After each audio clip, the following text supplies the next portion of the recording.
믿음이 올바른 믿음으로 세워질 수 있기를 축복합니다. 이 베드로서는 신자를 나그네와 행인이라고 규정을 짓고 있습니다. 세상 속에서 나그네와 행인으로 살아간다는 말은 세상 사람들과 신자들의 삶의 목적도 다르고 삶의 방식도 다를 수밖에 없다는 이야기죠. 정착민과 유목민의 차이입니다. 그래서 우리가 그 광야에서 늘 양떼를 몰고 이동 생활을 하는 그 유목민들의 삶을 보면 굉장히 삶이 단촐하죠. 단촐합니다. 간단하고 살림도 별로 없습니다. 왜냐하면 늘 이동을 해야 하기 때문에 짐이 많으면은 무거워서 제대로 이동을 할 수가 없죠. 우리가 양봉하시는 분들 이렇게 보면은 양봉할 수 있는 기간이 딱 정해져 있지 않습니까? 그래서 저쪽 남쪽에서부터 내나 북쪽 강원도까지 그 아카시아 꽃이 그 피는 날짜 며칠 상간에 정확하게 가지 않으면은 한 해 농사를 망치게 되어져 있습니다. 그렇죠. 유목민들의 삶이라고 하는 것은 그래요.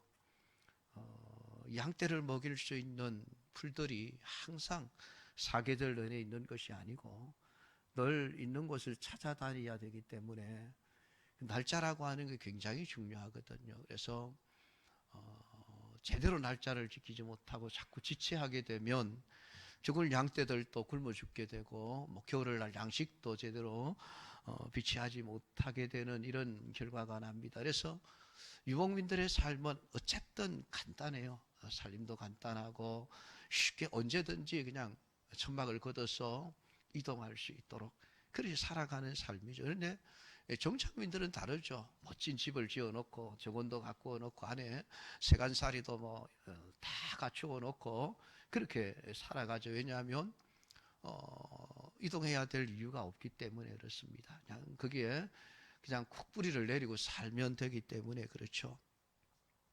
근데 나그네가 그런 정착민들처럼 엄청난 세간살이도 갖추고 그렇게 많은 살림을 꾸리고 이렇게 살아간다면은 여러분 사람들이 그 사람을 보고 잘한다고 칭찬하겠습니까? 욕하겠습니까? 당연히 욕하죠. 좀 미련하다고 아마 욕할 겁니다.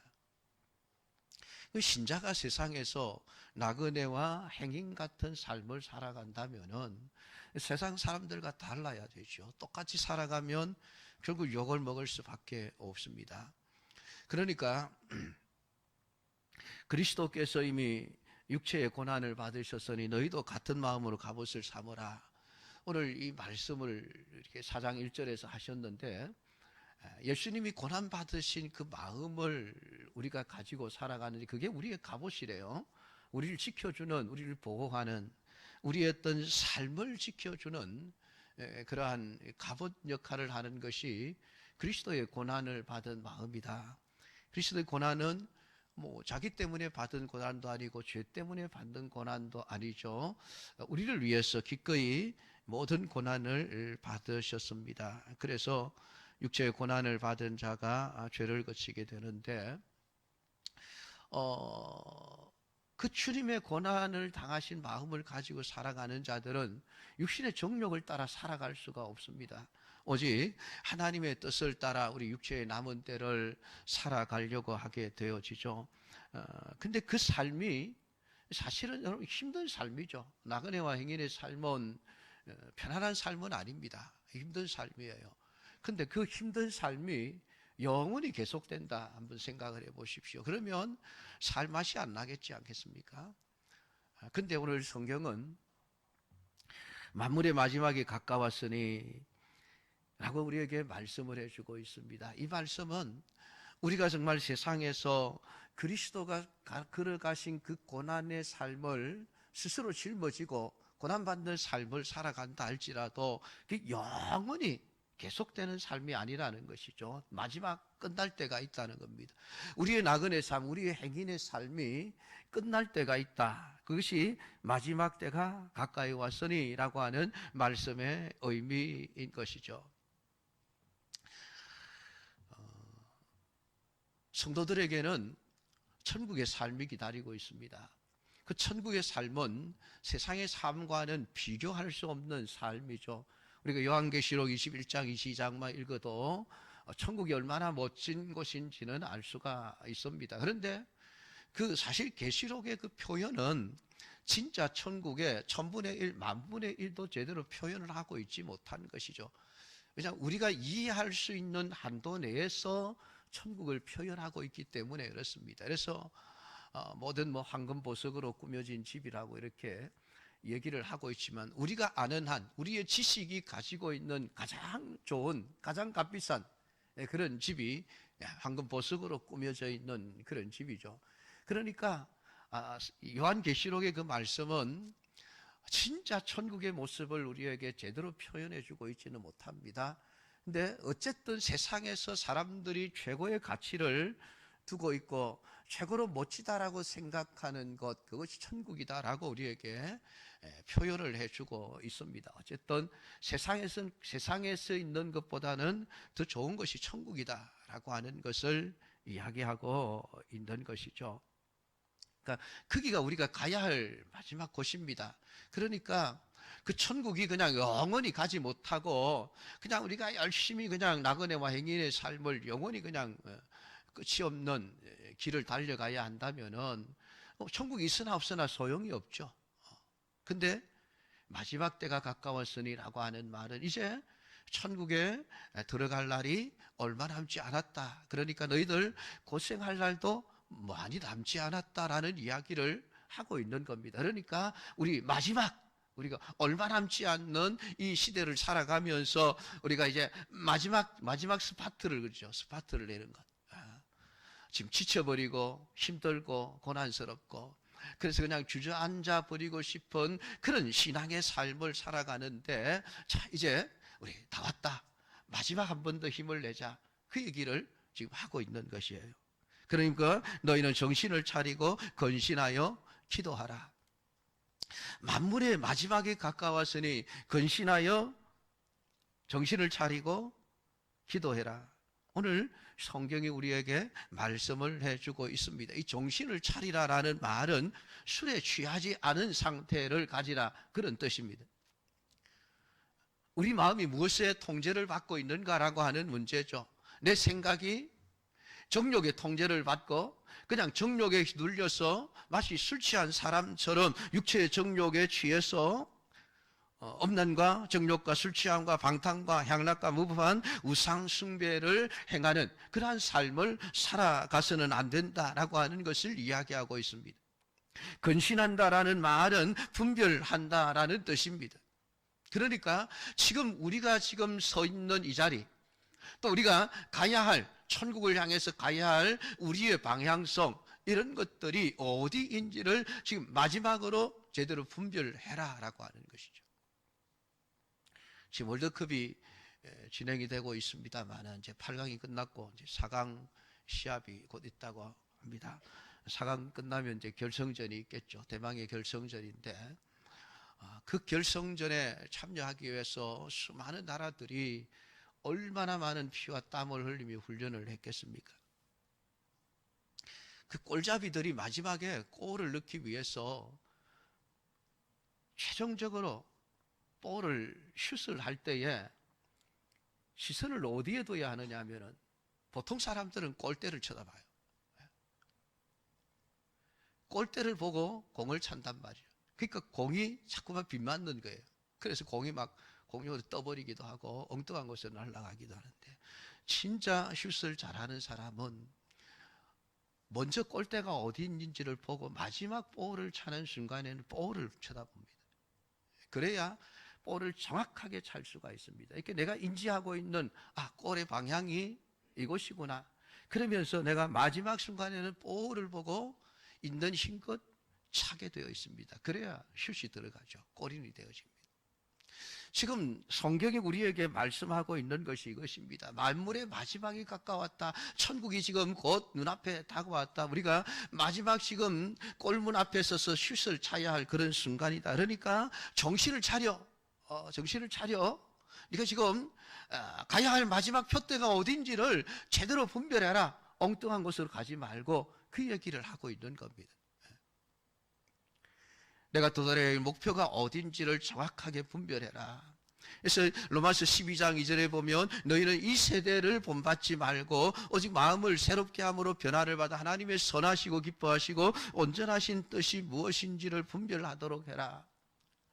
오늘 우리 마음이 열심히 나그네와 행인 같은 삶을 살아간다고 하지만은 우리의 눈에 보여지는 것, 우리의 귀에 들려지는 것은 다 세상 사람들이 편하고 즐기면서 살아가는 육체의 정욕과 쾌락을 쫓아서 살아가는 삶의 모습들이 보여지고 그들이 막 웃고 떠들고 즐기는 소리들이 우리의 귀에 다 들려집니다. 그런 것을 보고 그런 것을 들으면서도 오늘 우리의 정신이 우리가 가야 할 마지막 표대, 천국이죠. 그 천국을 온전히 분별하고 어딘가 내가 행여나 잘못된 방향으로 가고 있지는 아닌가 라고 하는 것을 온전히 분별해라. 마지막 얼마 남지 않았다. 굉장히 중요한 순간이죠. 마지막 순간에 내 삶의 목표가 표대가 어긋나 버린다고 한다면 우리는 엉뚱한 곳으로 달려가게 되어집니다. 그래서 늘 말씀을 드리지만 우리 신앙은 얼마나 열정적이냐라고 하는 것보다 더 중요한 것이 항상 방향성이라고 말씀을 드리죠. 올바른 방향을 잡아야 됩니다. 방향이 틀려져 버리면은 열심은 내면 낼수록 저 엉뚱한 데로 더 멀어지게 되어져 있습니다. 그래서 항상 방향을 바로잡는 것이 우리의 신앙생활에 있어서 중요한 거예요. 그래서 만물의 마지막에 가까웠다. 그러니까 더 정신을 차리고 건신하여 기도해라라고 우리에게 말씀을 해주고 있습니다. 정신 차려라. 지금 네가 똑바로 가고 있는지, 네가 서 있는 자리가 어딘지, 네가 지금 바라보고 있는 목표가 어딘지를 다시 한번 확인하라라고 하는 그런 말씀이죠. 그러면서 우리에게 기도하라라고 이야기를 하고 있습니다. 왜 마지막 때에 기도를 강조하고 있는 것일까요? 마지막 때를 살아가는 신자라며 남은 때를 하나님의 뜻을 쫓아 살아가야 하기 때문에 그렇습니다. 여러분, 우리가 기도하면은 우리가 가장 먼저 떠올리는 생각은 우리의 소원을 하나님께 아뢰고 그 소원을 이루기 위한 하나의 수단으로서의 기도를 우리는 늘 생각을 합니다. 근데 그건 기도의 한 부분에 불과해요. 그리고 그런 기도는 언제나 초신자들, 처음 신앙의 길을 들어선 자들이 하나님을 향하여 하나님 힘듭니다. 도와주세요. 내가 이게 필요합니다. 하나님 주세요. 이런 기도는 언제나 젖먹이 신앙을 가진 사람들의 기도죠. 성숙한 신자들의 신앙 기도는 달라질 수밖에 없습니다. 무엇을요? 하나님의 뜻을 알고자 하는 기도예요. 그만큼 기도가 성숙되어져 가야 하는 거예요. 이제 늘 어린아이 신앙의 기도에 머물러 있으면 안 되죠. 그래서 늘 하나님 도와주세요라고 하다가 이제부터는 하나님의 뜻이 무엇인지를 내게 알게 해 주십시오. 왜요? 하나님의 뜻대로 살아가야 하니까. 하나님의 뜻대로 살려면은 그 뜻이 무엇인지를 알아야 하지 않습니까? 그러니까 하나님의 뜻이 무엇인지를 알게 해달라고 우리가 기도할 수밖에 없습니다. 그러면서 베드로는 무엇보다도 뜨겁게 서로 사랑할지니 사랑은 허다한 죄를 돕느니라. 서로 대접하기를 원망 없이 하고 각각 은사를 받은 대로 하나님의 여러 가지 은혜를 맡은 선한 청지기 같이 서로 봉사하라. 오늘 우리가 마지막 시대의 그리스도인으로서 살아가야 될 삶의 모습들에 관해서 이야기를 하고 있습니다. 우리 사람들은 자기 정욕을 따라 살기를 좋아합니다. 그게 우리 타락한 인간의 본성이에요. 그러니까 자기 정욕을 따라서 살아가는 삶은 하나님의 뜻을 쫓는 삶과는 반대 방향이에요. 방향이 다릅니다. 그렇기 때문에 내가 그 반대의 길을 가지 않고 진짜 하나님이 원하시는 뜻이 무엇인지를 알기 위해서 우리는 기도하지 않으면 안 되는 것입니다. 그래서 기도에는 자기 뜻이 복이 되는 것이 담겨 있는 거예요. 내가 원하는 것, 내가 바라는 것, 내 뜻을 하나님 앞에서 다 내려놓고 하나님, 내가 어떻게 해야만 되겠습니까? 여러분, 다윗의 신앙의 위대함이 그곳에 있다고 제가 말씀을 드렸죠. 우리가 다윗의 일생을 살펴보면은 다윗이 전쟁을 할 때마다 항상 하나님 앞에 한 기도가 하나님, 내가 어떻게 해야 될까요? 전쟁이 났으니까 하나님 저 적들을 쳐부숴 주십시오, 물리쳐 주십시오, 이기게 해 주십시오가 아니라, 다윗의 기도는 하나님, 적들이 쳐들어왔는데 내가 어떻게 하면 되겠습니까? 어떻게 할까요? 하나님 뜻이 어디에 있습니까?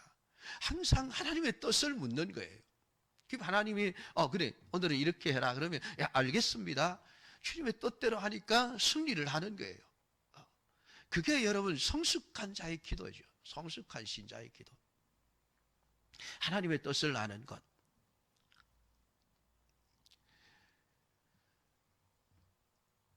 오늘 마지막 때에 우리가 더 기도해야 할 것은 세상의 유혹이 더 세기 때문에 그렇습니다. 사단의 시험이 더 강하게 역사하기 때문에 그렇습니다. 사단은 끊임없이 우리로 하여금 육신의 정욕을 쫓아서 살아가게 합니다. 육신의 재미를 쫓아서, 육신의 즐거움을 쫓아서, 육신이 원하는 바들을 쫓아서 자꾸만 살아가게 하죠. 그래서 자기를 사랑하고 자기를 위해서 살게 합니다. 그렇기 때문에 우리가 정신을 차리고 건신하여 기도하지 않으면은 하나님의 뜻을 알 수가 없이 자기도 모르게 끌려가는 거예요. 8절부터 마지막 절까지는 남은 때를 하나님의 뜻을 쫓아 살아갈 때 나타나는 삶의 내용들에 관해서 말씀을 해주고 있습니다. 하나님의 뜻을 따라 살면은 이렇다라고 하는 것이죠. 첫 번째가 무엇보다도 뜨겁게 서로 사랑할지니 사랑은 허다한 죄를 덮느니라. 오늘 우리가 정말 두고 기도해야 할 내용이 하나님 진짜 사랑하며 살게 하옵소서. 마지막 때에 여러분 이걸 기도해야 합니다. 여러분 사랑은 인간의 우리 육신의 감정의 표현이 아니에요. 여기서 말하는 사랑이라고 하는 것은 우리의 감정이 아닙니다. 감정을 말하는 것이 아니죠. 사랑에는 우리 인간의 사랑이 있습니다. 그러나 또한 반면에 주님의 사랑이 있죠. 하나님의 사랑, 완벽하고 완전한 사랑은 하나님의 사랑입니다. 우리 인간의 사랑은 아무리 사랑합니다 100번 1000번을 얘기해도 그 사랑은 불완전해요. 그러니까 인간의 사랑을 하면 허다한 죄를 덮을 수가 없습니다. 상대방의 죄가 드러나면 거기에 분노가 일어나고 짜증이 일어나고 그만 서로 대립되어지는 그런 결과를 낳게 되어지죠. 그게 인간의 사랑입니다. 오늘 우리가 정말 마지막 때에 기도해야 될 것은 허다한 죄를 덮을 수 있는 사랑을 해달라. 이게 하나님의 사랑이죠. 예수 그리스도의 사랑입니다. 오늘 하나님과 원수된 우리의 모든 죄를 하나님이 까맣게 동이서에서 먼 것처럼 다 잊어버리고 덮어버리는 그 사랑은 하나님의 사랑밖에 없습니다. 그 사랑을 우리가 할 수 있도록 해달라고 이렇게 기도하지 않으면 안 돼요. 왜냐하면 우리 육신의 사랑이라고 하는 것은 언제나 상대방의 허물이 드러나게 되어지면 그것 때문에 사랑이 다 깨어지기 때문에 그렇습니다.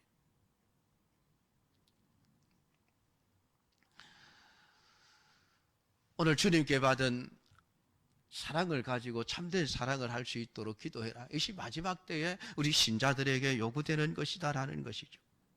또한 서로 대접하기를 원망 없이 하라라는 말씀을 하고 있습니다. 여러분 서로 대접하는데 왜 원망이 생깁니까? 대접한다는 것은 내 것을 남에게 내어주는 것 아닙니까? 근데 왜 원망이 나오게 될까요? 대접을 하고 대접을 받고 하는 그런 과정 속에서 자꾸만 상대방과 내가 비교를 하기 때문에 나타나는 것이 원망입니다. 우리 사람은 모든 사람이 다 똑같은 환경과 똑같은 형편에 처해 있지 않습니다. 나보다 좀 더 나은 사람이 있고 더 풍족한 사람이 있고 나보다 더 훨씬 못한 환경의 사람들이 있습니다. 사실 대접을 하는 사람의 입장에서는 내가 남을 이만큼 대접했다라고 하는 자부심이 있을지 모르지만은 어떻게 보면 또 대접을 받는 자의 입장에서는 내가 좀 모자라게 대접을 받는다라는 그런 자격지심을 가질 수도 있는 것이죠. 그런 게 어전중에 드러나게 되어지는 것입니다. 그래서 원망이 자꾸 발생하는 것이죠. 그러므로 대접하기를 원망 없이 하라라는 그 말씀 속에는 정말 우리가 기도하지 않으면 원망 없는 대접을 하기가 쉽지가 않습니다. 원망 없는 대접을 할 수 있는 유일한 길이 무엇입니까? 10절 말씀입니다. 각각 은사를 받은 대로 하나님의 여러 가지 은혜를 맡은 선한 청지기 같이 서로 봉사하는 것. 여러분, 이것밖에 없어요. 원망 없는 대접을 하려면은. 내 것을 가지고 남을 대접한다라고 하면은 우월감을 가지게 되어집니다. 또 상대방은 열등감을 가지게 되어지죠. 그러면 그 속에서 자꾸만 원망이 발생하게 되어집니다. 그러나 내 모든 것을 하나님이 주신 것이라고 하는 이 믿음 안에서 내가 은사를 받은 것을 가지고 선한 청지기 같이 내가 봉사한다라고 하는, 그렇게 주님의 것을 맡아서 주님의 뜻을 따라서 내가 이것을 사용하고 산다라고 하는 생각을 하게 되어지면은 그 속에는 상대방을 멸시하는 것도 없고 우습게 여기는 것도 없고 결국은 거기에서 열등감이나 우월감이 생겨날 여지가 없는 것이죠. 그러면은 원망 없는 대접이 진짜 이루어지는 것입니다. 그래서 우리가 이 문제를 두고 여러분 기도하셔야 하는 거예요. 원망이, 대접이 내 자랑이 되지 않도록, 내 힘으로 하는 것이 되지 않도록. 오늘 하나님께 받은 분량만큼 내가 봉사한다라는 생각을 가지고 살아가야만 합니다. 그래서 여러분의 남은 모든 삶을 살아가면서 교회 안에서나 교회 밖에서나 어떤 봉사를 하든 마찬가지입니다. 이건 내 것을 가지고 내가 하는 것이 아니라 하나님으로부터 받은 은사를 가지고 하나님의 일을 하고 있다라는 청지기의 생각을 가지고 해야만 한다. 그러기 위해서 하나님 앞에 늘 기도해야 한다는 것이죠. 우리가 무엇을 가지고 있다 할지라도 주인은 하나님이십니다. 그래서 신자는 하나님이 주신 것으로 하나님의 뜻을 따라 봉사하는 자로 살아가는 자여야만 합니다. 그게 그렇게 살아야 자기 자랑이 되지 않습니다. 그래서 마지막 11절에 만일 누가 말하려면 하나님의 말씀을 하는 것 같이 하고 누가 봉사하려면 하나님이 공급하는 것으로 힘으로 하는 것 같이 하라 말씀합니다. 하나님의 말씀을 하는 것처럼 말한다면은 결코 자신을 위한 말을 하지 않게 되어집니다. 하나님의 주시는 힘으로 내가 일을 하고 있다라고 생각을 한다면은 내 힘으로 하는 게 아무것도 없어집니다. 그러니까 이건 내가 했다라고 자기 자신을 드러내고 자랑할 것이 없는 것이죠. 결국은 이런 범사에 예수 그리스도로 말미암아 하나님의 영광을 받으시게 하려 함이니 그에게 영광과 권능이 세세에 무궁하도록 있느니라. 다른 것 아니죠. 내가 어떤 힘든 봉사를 하고 대접을 하고 남을 사랑한다 할지라도 내가 한 것이 아니라 하나님이 주신 것으로 내가 했습니다. 이렇게 되어지면은 결국은 모든 영광을 내가 받는 것이 아니라 하나님이 받으신다는 것이에요.